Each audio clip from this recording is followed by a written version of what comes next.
కూడా steel base వచ్చిందండి, చాలా బాగుంది మూత కూడా. ఇదైతే మనకి సాస్ పాట్. ఆ తర్వాత ఇది చూడండి, ఇది కూడా సేమ్ మోడల్ ఇచ్చాడు, గ్లాస్ లిడ్ ఇచ్చాడు.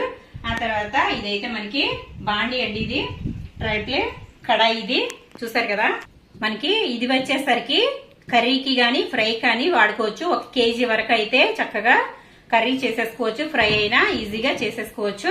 చక్కగా లోతుగా కూడా వచ్చిందండి, వెడల్పు రాకుండా లోతుగా వచ్చింది. నేనైతే ఆల్రెడీ ఒకటి వాడుతున్నాను.